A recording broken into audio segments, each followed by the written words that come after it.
Okay, thank you once again for joining me out here in beautiful nature.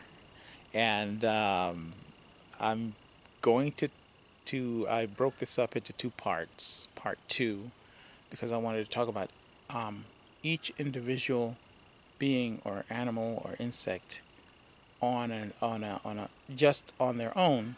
So the message, and so that we know what these wonderful creatures do for us. And right now, I want to talk about really, personally for me, one of my favorite creatures, my favorite animals.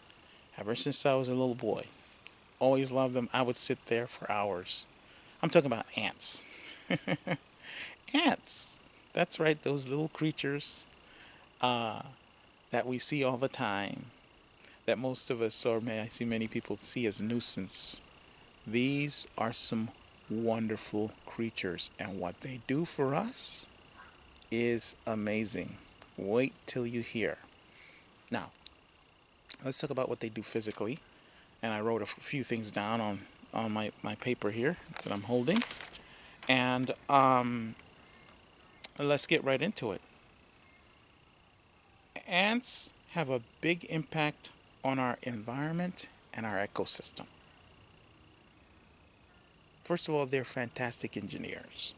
And by moving soil from nests and by collecting food, they affect the level of nutrients in the soil. Now, this kind of activity has an effect on all life forms, higher life forms, lower life forms, however you want to categorize them. Okay? Their presence can lead to density in populations, increased numbers in other animals and creatures, diversity within the landscape of where they live, as well as diversity within the life forms in that ecosystem. Okay? When, of course, when they're in proper balance. So they're fantastic engineers. They help to bring balance. They help to keep the biodiversity of life forms, including plants and all forms of animals, in balance. They assist in that. Okay, and that's just one of the things that they do. That's just one of the things that they do. I mean, I could probably, this video would probably be 5 hours if I got into all the things that ants physically do, including the ones not the things not written about in books. Okay, so let's talk about what they do for us metaphysically, because I want us to see these creatures and never look at them in the same way that we do ever again, and really appreciate what they're bringing to the table for us and everything else on this planet. Okay? So, metaphysically or spiritually, what do they do? What do their spirits do? What do their other aspects do? Now, some of the aspects that I'm talking about here, you're not going to read about in any book, you're not going to see it in any search engine, and you're not going to see it on any movie or any kind of National Geographic show, because it's not written anywhere. Let's just say I got this information from the etheric grapevine. And you don't have to believe me on any of this. You know, take what you will, take what serves you, and take what doesn't, and leave it. Okay? But this is what I found out that they do for us, and I can only mention a few because they do so much. Again, that would be another 5 hour video about that side of the spectrum in regards to that. Number one is what they do. They are harbingers of cooperation. If you tune into the energy of ants, they're extremely cooperative. So if you're looking for cooperation within your life, whatever, you could tune into that energy and it'll assist you. They are also very patient beings. And when we talk about patience, It's extremely important. It is considered a virtue. Now, having patience is important because it allows you to let the flow of life occur without cutting things off before they have a chance to come into fruition. They will allow you to have peace because you will never have this gnawing about when something is going to happen, or the details of it. If it is something that's being brought forth by your spirit or the higher forms of intelligence that you possess, but that the mind doesn't quite understand.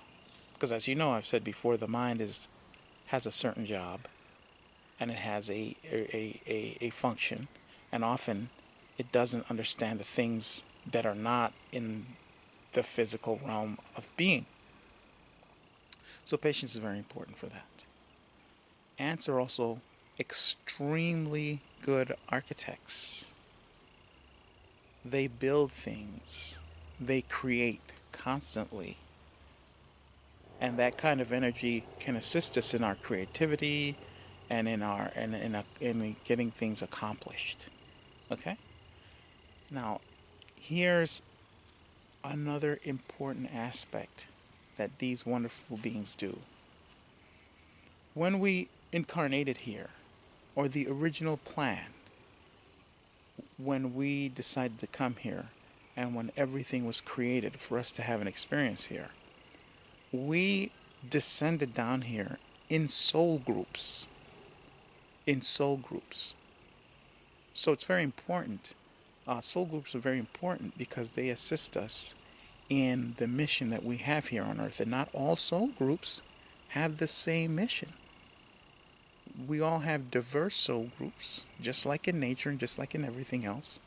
And the purpose of this diversity is to accomplish many things while we're here.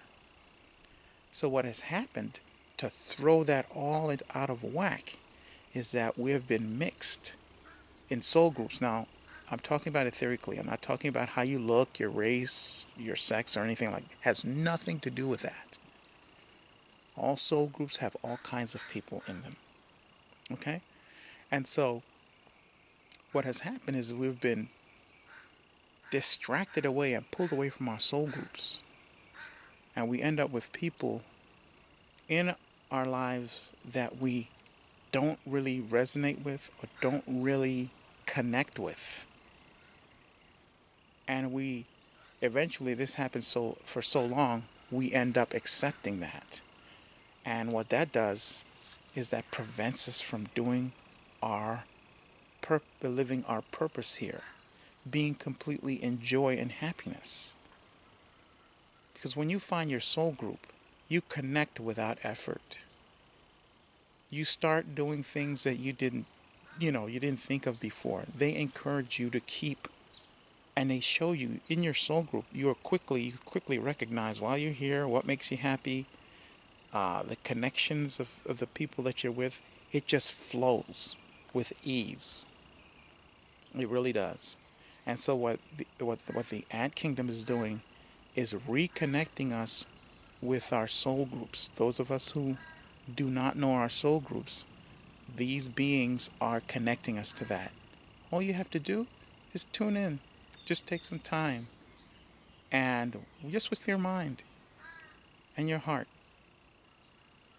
just take some quietness, and just with your desire to connect with your soul group, it'll happen a lot quicker. And let me tell you something, your life will change so tremendously. I know people say, oh, life changes. People say that about everything, right? But let's talk about it from a standpoint where it really matters. And these creatures, these wonderful beings, on a spiritual level, are doing that for us. They're doing that exclusively for us. Okay? They are doing a lot of other things. They're doing a lot of other things. But I'll leave it there because I want you to look at those beings and those wonderful creatures, and the next time you see them, you'll think about them much differently. Thank you so much. Thank you for joining. And until the next video, Defy the taboo against finding out who you really are.